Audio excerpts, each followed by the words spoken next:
And we're live. Thank you for showing up. You're gonna want to stick around for this. I think it's important. I'm gonna sound the alarm. That's a lot of what I do, um, because nobody really has these distinction or this conversation altogether. So I call this episode "The Cost of Having It All." In our culture, I specifically talk about for the ladies because in our culture, you encourage as women to have it all, get it all, conquer it all, family, business, money, husband and kids. Really, it's having it all. So you're supposed to be a superwoman to be able to be both a high earner and a boss babe, but you also want a personal life and a husband and a couple of kids. And I have to tell you this twice a year in my business. I've been doing this since 2006. So believe, understand that I'm very qualified in what I'm talking about. Um, about twice a year, I get somebody calling me, a woman who has it all on paper, and calls me because she's like, I need your help. And I go, what's going on? She says, well, I have everything. I have a good career, a good business career, a good business. I have a wonderful husband and two kids, and I go, well, so you have it all. Yes. What's the problem? The problem is I'm miserable. I feel hollow. I am burnt out. I am not present in my house with my kids and my husband. I spend most of my energy on people that I don't care about, people at work. I feel like I'm missing out on something, and feel mostly that I'm a ghost of myself, and that I'm hollowed. I'm hollowed out. And I go, well, that's understandable because nobody can have it all. This is, this modern concept of having it all and be a boss and a mom or a wife is having two full-time jobs. No one can sustain that because the household is another job for the feminine. The household requires maintenance that men are typically kind of blind to the level that you are. Like, so a messy house will make you crazy. You can't relax. Men can be in a messy house. You've seen teenagers live with the pizza boxes and the beer cans everywhere. So we have different, it affects us differently. So coming home for women is a second job. So spending all your energy out there. So the myth of having it all is really a myth. There's no such thing. And the fact that culture is pushing you to have it all, be all, it's called being in both lanes or worshiping two masters. You can't. It doesn't work. I'm just saying. Like, think it through. Do you understand? Follow women who try to do both and see how that one will be neglected. If you go for the money lane, your love lane's going to suffer. If you go for the love lane, you're going to make less money. Factual. So having it all is a setup for failure. Something will give out, and you'll not be living your best lives. You'll be living half of a life. And nobody thinks about this until the second half of life. And if you wanted children in the second half of life, it's not happening.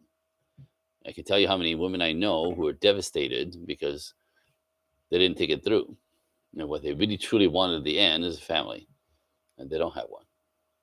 So having it all is a myth. It doesn't make sense. It doesn't work, right? It's empowering on paper, but it doesn't really work. So success, you have to reframe what success is for you. I have two ladies I'm talking to right now, and they've been raised to be boss babe. That's fine. They're very, very capable, very smart, lovely women.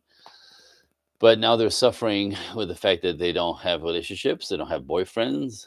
Um, they're right coming at the age of on the other side of youth, right? They're still pretty and young enough, but if they're gonna have kids, time is running out.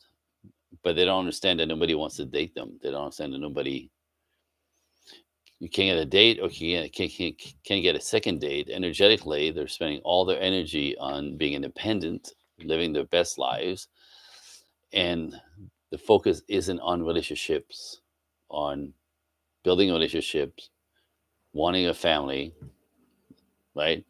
And ultimately, I say, what is it that you want? As opposed to buying into the cultural pace of having it all, wanting it all, which nobody can get to or sustain, something has to give. So rethink it. That's my what I want to bring here today. Do you want family and kids? Then do that first. And you could always go back to work when the kids are go start going to school. If you have a natural setting with a good man who makes money, that's how the system works. There's a yin yang to this. There's a beautiful traditional frame here where he will allow you to be more flexible with your life, with your personal life and your business life as he's taking on the brunt of the outside work, I call it. What's wrong with that? It's actually quite beautiful. So the balance is important. Which one do you want? Think for yourself. And if you want to be a boss, go for it. But if you want to be a mom eventually, reframe that now. And yeah, ultimately, what is success to you? Success, is it money? Then that's an easy route. It's easier route than building a family. You know that, right? So it's easier to. That's why I think a lot of women also do this, because men are dangerous and toxic. You can't trust them. That's just societal crap. That's not true. Boys are those things. Men are not. But if you are afraid that you can't trust men, 50% of the population, 50% of the planet, well, no wonder, people are single. Can't trust man. Don't get around men. Don't get involved with men. But again, it's not good and it's not natural. We're better pair bonded. We're built to be pair bonded as humans, and bring each other's strengths to the table and together build a life and a family if we want that. But it's not, having it all is impossible. I just want to sound the alarm and make you look into it away from where the culture is pushing on you. That's what I want to say. Anyway, so comment below. Tell me I'm full of crap. I'm not. There's a lot of data on this. This is not my opinion. This is the work. This is the research. And I don't want to give you the data that's going to send you into a spin, because if I gave you the stats, you ladies are going to get depressed and mad at me. I'm just saying, think it through, please. I'll see you next time. Bye.